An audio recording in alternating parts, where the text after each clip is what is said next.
Hi, I'm Orbert Davis, and welcome to the Chicago Jazz Philharmonic JazzCast series, where we sit down with music legends as well as rising stars to hear their stories. This monthly series is all about sharing experience and knowledge with you. Thanks for tuning in. For more, visit chicagojazzphilharmonic.org.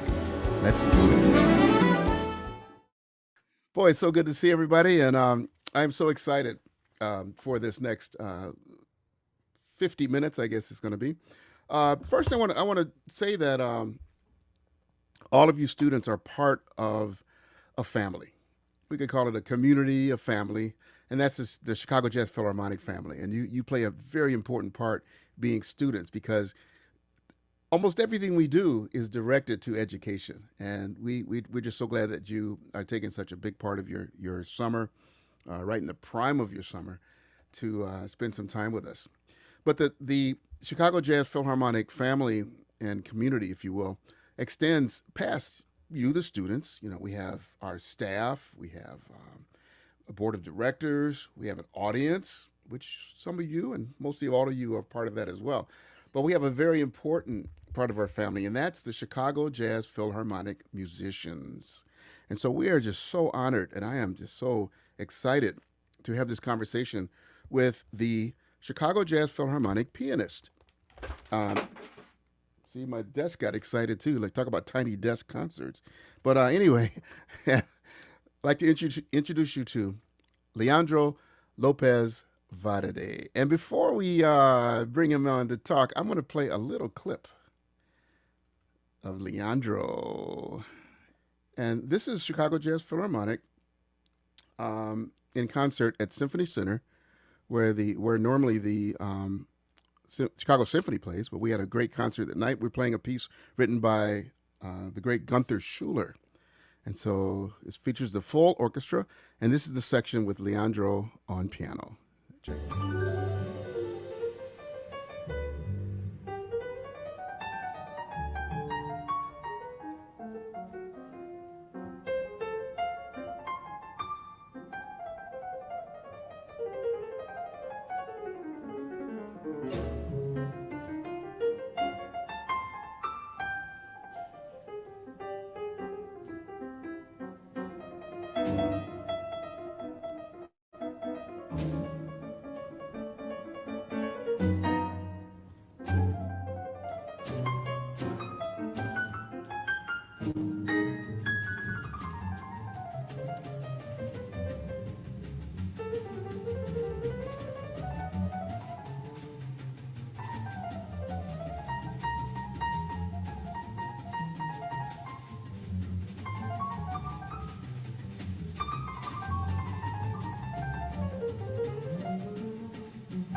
All right, Leandro, welcome to Chicago Jazz Philharmonic Jazz Academy. How are you today? Good. How are you, Albert? Thank you so I'm much doing. for having me with you Oh, and all these wonderful students. It's beautiful to be here. And also with all these wonderful memories. Oh my goodness. Woo. How long it's been of that? So that that was was what year? 2013. So Oh that was my good. almost So that eight was years ago. yes, before Cuba. So because that was 2014. Wow. Exactly. Oh, Exactly. Wow. wow. So the first let's talk a bit about the clip. It's important to know that everyone knows that you're improvising, and so Yes. so what is actually on the music paper as you're playing? What are you Actually, reading during that? Yes, what I was reading was just chord symbols. So, and the chord symbols were pretty open too. So it wasn't, determined. So it was just, like, it's a kind of a blues, but it's not a blues. I don't know how to explain it. But Classical it's blues. long time for just one chord. So imagine that it's like 8 bars for one chord and another 8 bars for other chord, and that's it. But it's just chord symbols. So it gives me a lot of freedom. So, do you think playing over one chord is more difficult to come up with ideas than it is to have different chords? Yes, definitely. I think it's much more difficult if you want to make a relationship with a tune that probably all the students are working on or not. Or it's a famous tune like it's called "So What," that is based just in 2 chords. I think that it's much more difficult to improvise in that than, for example, to improvise in over Donnelly, because the chord changes when you have the technique, and you study the chord changes, it gives you a guideline, so where you can follow. So you say, okay, I'm going to improvise. I have to be inside of this, inside of that, or I can go out, but it has a guideline. When you have just one chord, the space is much more broad, if you are broader, and you have much more room to improvise, and you can get lost really easy, really easy. It's like driving in an open field, maybe, right? You're right, exactly. So now you start to relay in your other musicians. If you want or not, you have to relay in your other musicians. Right. So Yeah. I can hear the bass now. Okay, here we are. I can hear the drums. Sure. Well, let's talk about you. Yeah. Where are you from, and just a little bit about your life's journey. Yes, well, I'm from Argentina, from Buenos Aires, actually, from the capital. And I came to United States in 2000, and actually end of 1999.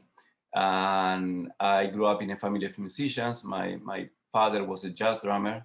My mom is a classical harpist, and she also plays piano and sings and composes. So I was lucky to come from a family of musicians that they never pushed me to be a musician. That's the main thing.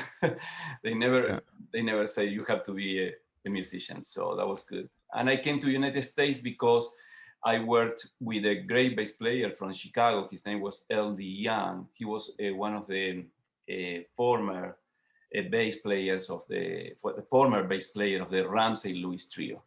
So, and he had at that moment his own group, and I came up because I joined him in his band. Mhm. And I started to travel, and after travel with him, I established myself in Chicago because I had connections already with LD and to start to work. Ah. Well, I've always wanted to ask you, when you played in LD's band, did he ever have to tell you, "Hey, play it more like Ramsey, Ramsey No, Lewis"? no, he never said any word. So that's the reason, because it was one of the I don't know. I have, well, my part of my heart goes with LD because he gave me my first opportunity, to grow up in jazz and music, that I wanted to do it. And also gave me one of my first jobs, if you want to call it real jobs. And he never say, as a leader, I think that was an example of a leader. He never said anything. He just let me grow anything. Mm. So I was just playing and learning. And when something was good, he was smiling and saying, "Oh, this is good." He liked it. And I remember the only thing that he wanted for us, for the whole band, not just me, was just show up on time. So you have to be on time in your job, do your job, and leave, and no complain, play the music, and that's it. He never Wow. interfered in anything of, if you want to call it, in your life. So he let you do your life. But I was going to ask you, so your first, you said it was your first job, official job. Was that in the United States, or where did you perform? That was actually in Singapore. In So Singapore. yeah, he was traveling to Asia because he was working like 4 or 6 months of the year in Asia, especially in Singapore at that time. So actually, it wasn't my first job. It was like my first big job, if you want to call it, because I was playing in Argentina and I was teaching in Argentina. But this was Oh, an engagement that required me to play for 6 days a week. wow. So the only day I had off was Sunday.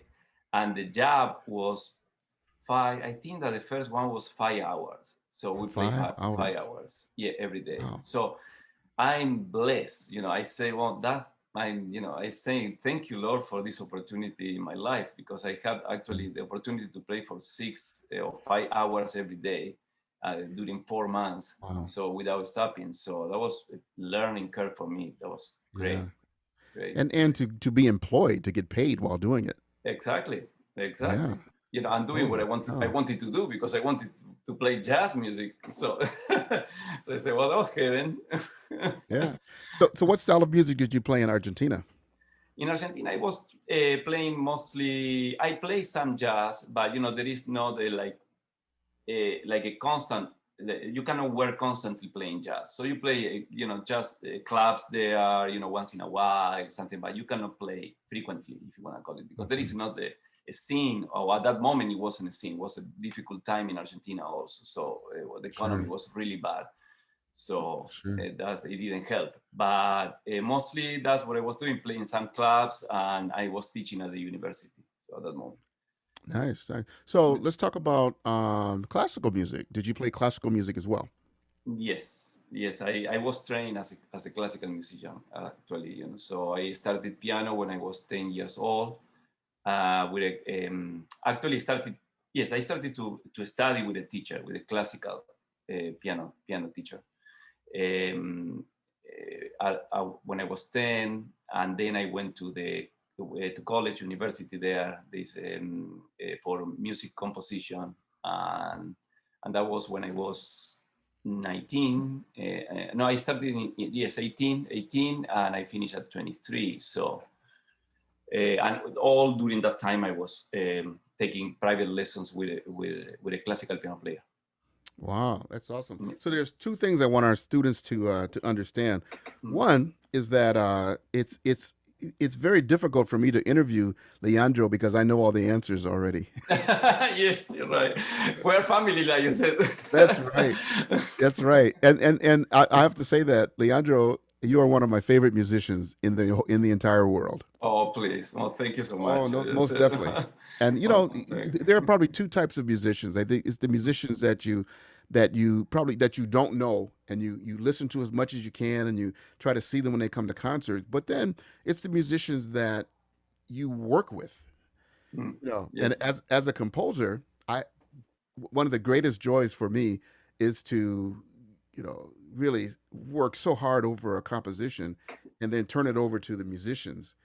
And I'll just say, students, that whenever Leandro plays anything, it's magic, absolute magic. So Oh, thank you. Thank you. that's awesome. So, Thank so you. what brought you to Chicago specifically?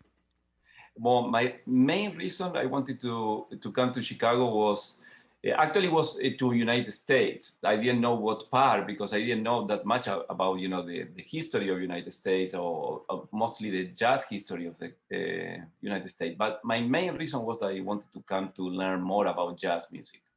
So that was the main reason. So I needed to come to actually be in the environment and learn about jazz music here, so where I was born. And I was lucky because I didn't know at that time. And I started to travel with LD. So I was talking with them and say, okay, why you don't come to Chicago? Because, it's always a balance. So you need to make a living too. So it's so where I can work. So I have connections already in Chicago. So I said, well, I'm going to be able to work and keep learning about jazz music. Sure. And I remember I had to make a hard choice at that moment. I was working with a saxophone player that he was from New York. And he actually said, well, you're going to be in Chicago. You want to be in Chicago? Why you don't come to New York? Yeah. So, Yeah. and you can stay with me and stay in New York. And I went to New York, and it was really tough for me because I love the music in New York. New York was the vibe of music, level of music. There is no question about it. It has something. It has a vibe that is particular from New York, and it pushes you to play, and it's really, really nice. But I can tell you a story. I'm not saying that you don't have to go to New York. Please, students, you have to go to New York. I'm not saying that, please, Right. but this is my experience. I was already 30 years old. So I wasn't 19, 20 or nothing like that. Please It's different. It's different. Yeah. go to New York. Go. You have to go to New York. But what I'm saying, my experience at the moment was I was staying with my friend in his apartment, and I was going to a jam session in Harlem at that moment. And that was great. You know, this when people say, you know, it's dangerous, never happened nothing to me. I don't know. So it's a big city. Yeah, you can have problems like in any big city, but if you are aware about your surroundings, it should be okay. So there is, I wasn't afraid. So I was going in the subway at going to the jam session to Harlem at 9 at evening. 9 at evening, the train, I took the train, so the train was crowded, like going to work, I don't know, 7 in the morning, something like that. Crowded. Okay, wow. Good. I get in the train, great, wonderful. I get to the jam session. It's good story because exactly that day was the day that Dizzy Gillespie passed away. Oh, so wow. they were doing all the jam session. They were playing just Dizzy's tune. So they didn't want to play anything else. So there was a respect for Dizzy. So I said, no, we're going to play just Dizzy's tune tonight. So if you want to play in the jam session, you have to play a Dizzy's tune. So that was great. I have a great experience. You know, I love the place, you know, the jam session. So I'm coming back on the train. I take the train that was 4 in the morning, 4 a.m. Wow. The train was exactly the same. So it was crowded like 4 in the afternoon. So when I got that image, I said, well, I went back, you know, and I'm trying to sleep, and I couldn't sleep. I said, well, if I decide to stay here in that situation at the moment, when I'm gonna sleep? So when they say, you know, that the city actually is the city that doesn't sleep, you know, right. is true. But, you know, some people can take it really well. Other people, me, I cannot take it. So I'm a person that I need to have my 8 hours. Sure. Not that I get really bad. Yeah, and that's a lyric from the song "New York, New York." Right? You're right, exactly. New York, New York, the city. It's the city that never sleeps. Never sleeps. Wow. So, well, let's talk a bit about. So after you toured, you played with LD, and you're back in Chicago. Well, one of the things that you do now, and you're a master at, and you actually make a living doing it, and it's being a freelance musician. So can you talk a bit about what is a freelance musician, and then how that pertains to you? Well, I want to be happy. Well, I'll put it this way: there's 2 other people in your life that you must keep happy. You're right. You're real true. Thank you for guiding me. Thank you for guiding me. That's what I needed. You want too much space, too much room, too much chord.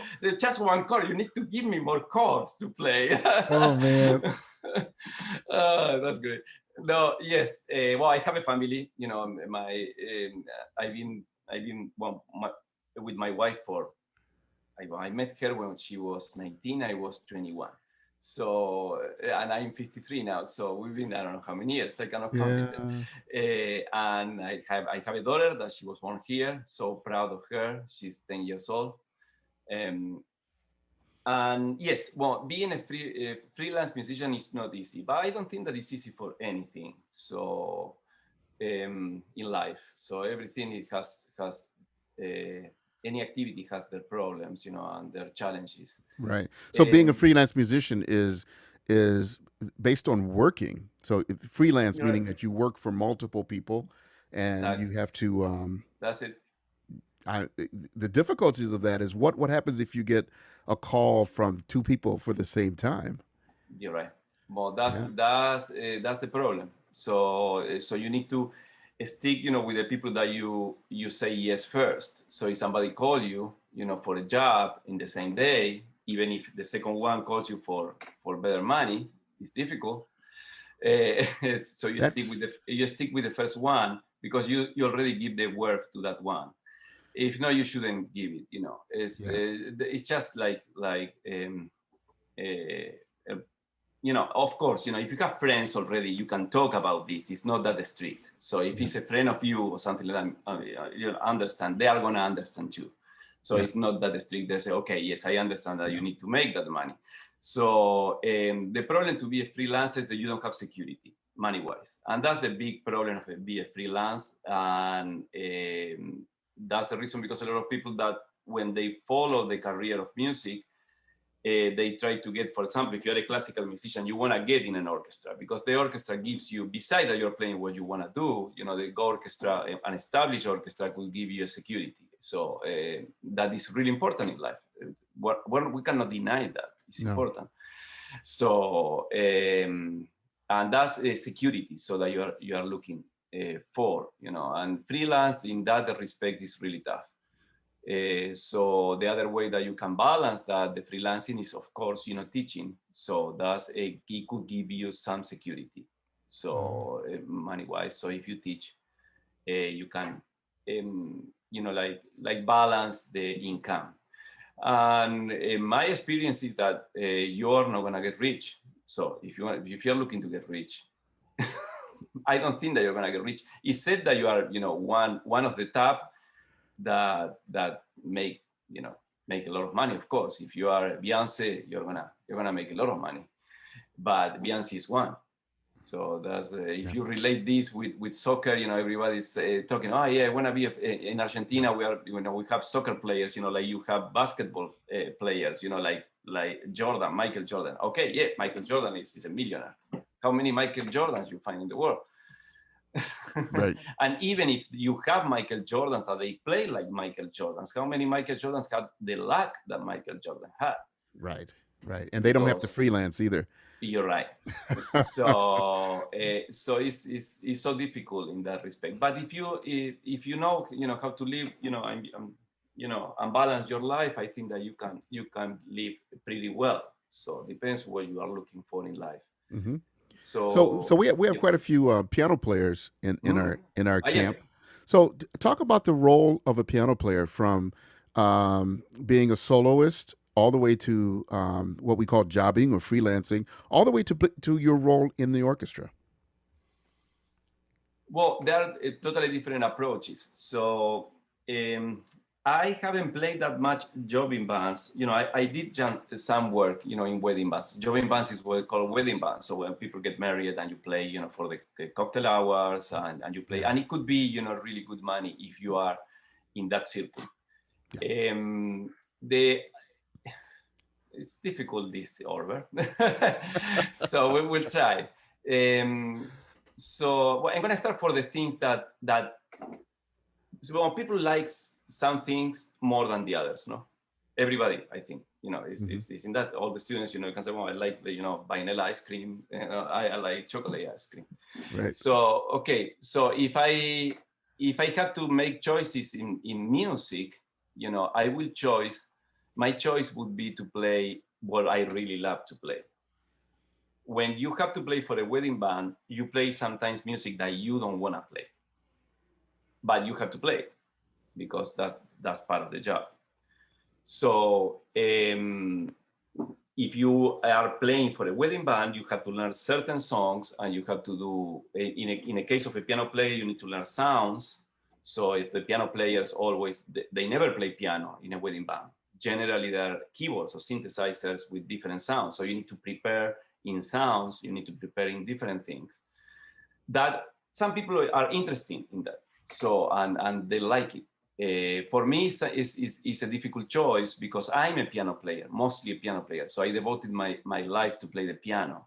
So that it requires certain tools that you need to develop to play the piano.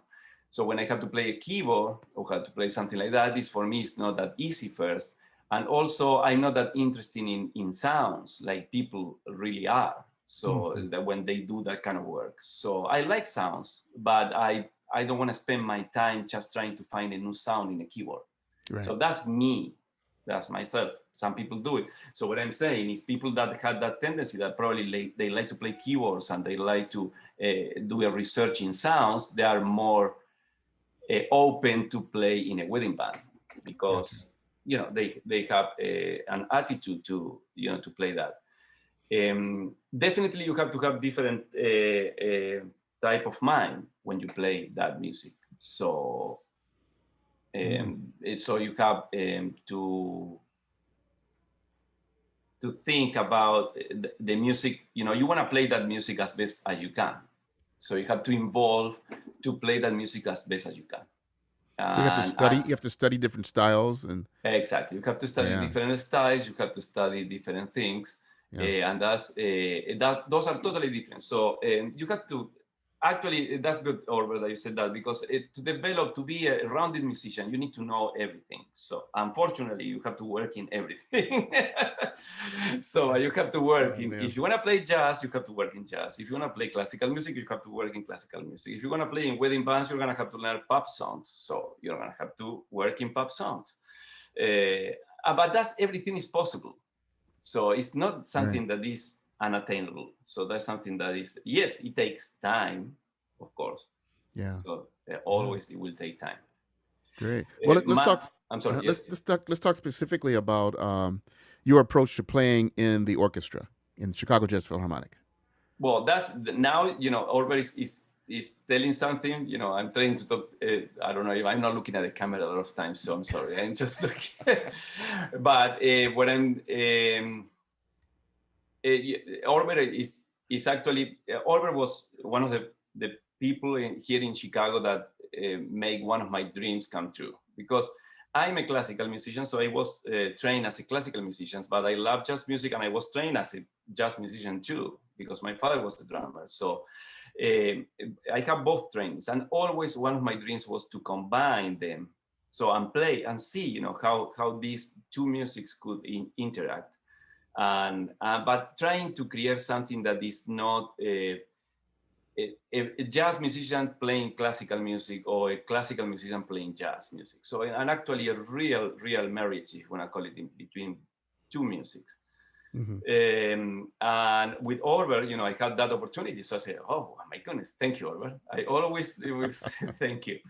Yes, we can do it. Somebody else also is thinking in the same thing. That's right. So that was great. So and my, you know, is the wonderful thing to be in the orchestra that is open. So as a jazz musician, a classical musician, you have both worlds. It's the challenge that you have to prepare as a classical musician, because you have to play parts and you have to read different things that they are fixed and they're going to be part of the orchestra. So you are preparing for that.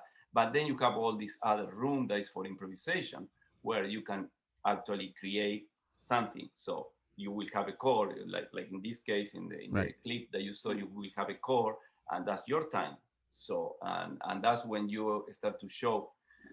So what you can combine in all everything that is going around. So I'm gonna put you on the spot, Leandro. Oh. You got your piano behind you now. Yes. I have the pleasure of hearing Leandro play at church, and I'm always amazed is that he would take a hymnal, place it in front of him, and improvise a concerto.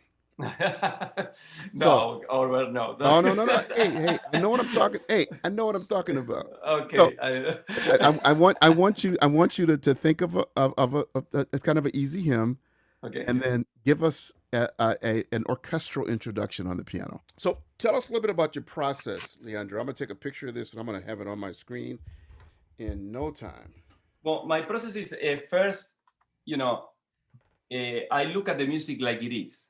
So that is actually well writing, because this is writing like thinking for a choir. Imagine there is a choir.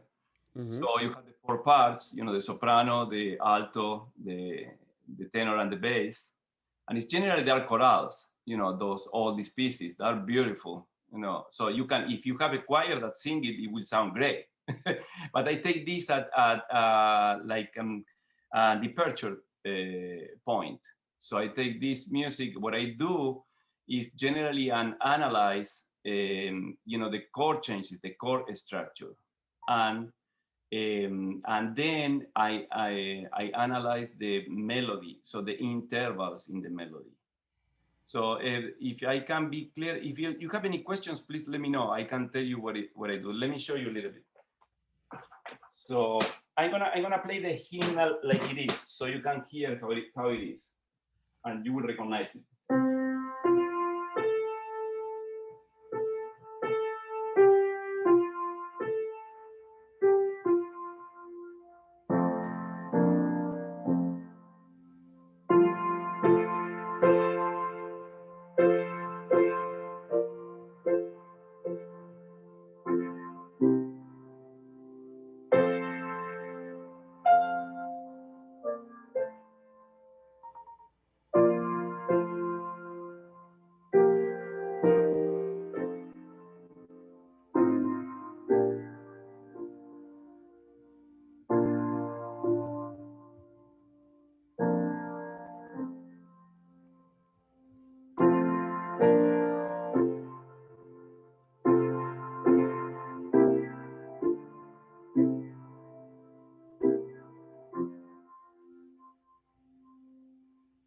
So that's the whole hymnal, the whole song. No, were you there? So let me see. The sound is okay, all right? Yes. Yeah, it's fine. Okay, yes, because I didn't tell you. Okay, so the first thing that I do is, you can see the melody. Melody has.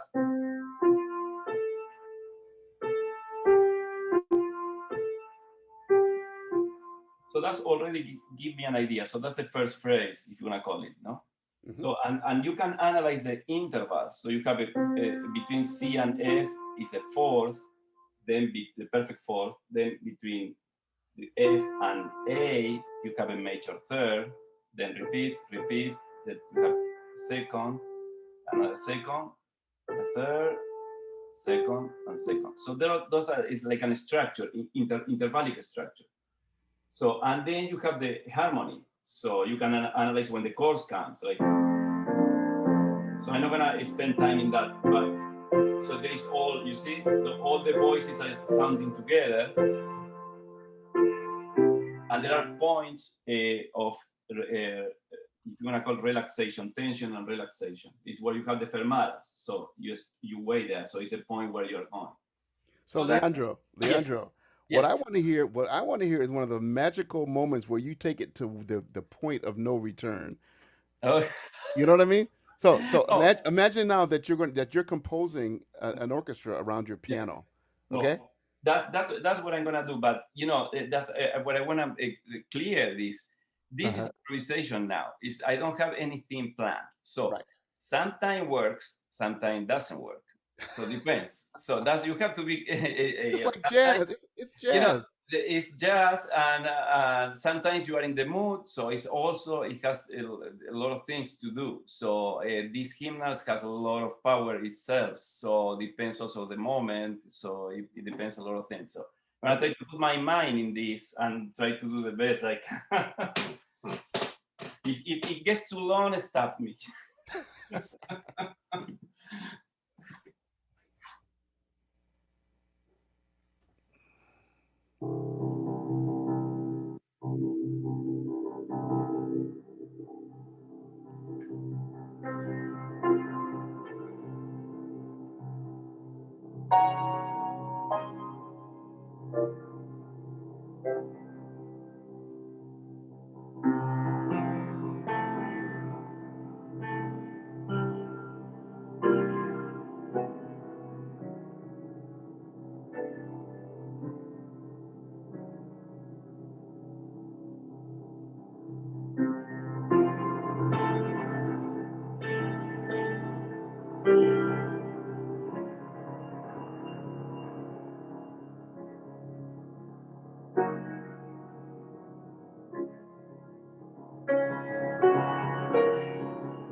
Bravo. Yeah.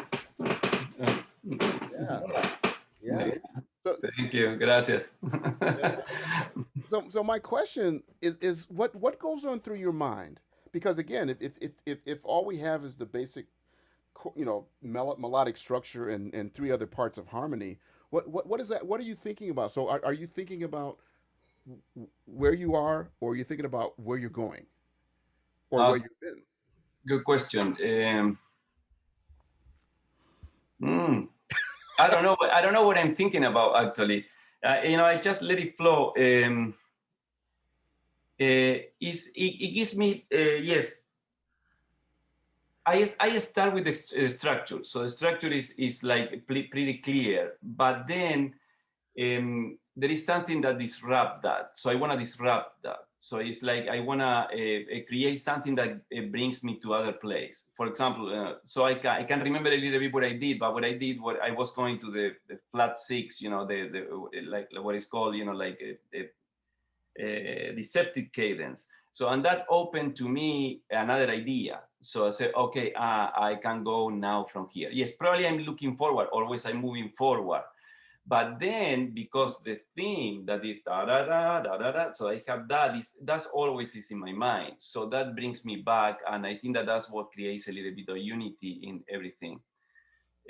So because that's always is in mind. So I want always to keep that in one point. That's the reason because I come back also to sometimes a really clear structure. So where to say, okay, we're here, and I play with that. Actually, I'm improvising. So like I say, sometimes if you tell me now that I need to play it again, I won't play it exactly the same at all. Right. Probably the only thing that I will play the same if I want to remember is that D flat.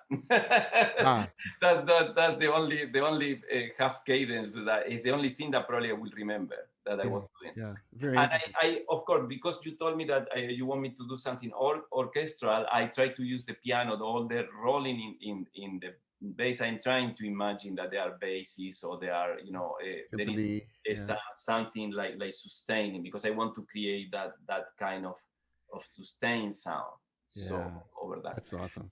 There is Wow. one point that I want to say that there is different with jazz, and that gives me a lot of freedom, and that's probably I don't that's something I would like to get sometimes in a strict jazz, and I couldn't get it yet. So so I'm thinking how um, the the thing that I don't have an strict pulse in this gives me a lot of freedom. Mm, So I'm not thinking in bars. I'm not thinking in tempo. I'm not thinking in almost nothing, except if I get something that is really rhythmic, so I will go there. But there is not a pulse pushing me to change something in certain time. sure. I call it. So I can expand. I think that that's proper more of the classical approach, if you want to call it, and that's what happened with the phrases in classical music too. You know that they could be. It doesn't have to be 4 bars. It doesn't have to be 8 bars. It could be 15. It could be 21. It could be depends how the phrase is Sure. going. That's incredible. Well, Yeah. we are out of time, but I do want to thank you again. And one of the things we should probably talk again. But the next Chicago Jazz Philharmonic project is called Chicago Immigrant Stories, and so Leandro and I are going to be the main composers for this. And one of the things I want to do is when we sit down and study, we're focusing on Japanese music, Wow. Brazilian music, and Ukrainian music, is to actually sit down and have you do your magic improvisation, and we'll record for the orchestra. We'll compose for the orchestra using your magic compositions. There you go. That would be wonderful. Yes, I'm looking forward for that. Don't please, Oliver, don't do it last time. I know, I I know, told I know. you. No, every morning it's on my list. Keep on Leandro. As soon as camp is over, I got one more project to finish, and we're going to be flying. We'll have at least a week to do it. Anyway, well, thank you so much, Leandro. Everyone, give Leandro finger snaps, ladies and gentlemen. Leandro Lopez Varady. Thank you you. so much. Thank you for being Okay. here. Keep doing with music. Music is life, like Orwell said. Please don't leave music. Even if you are not a professional musician, music could save your life. Trust me.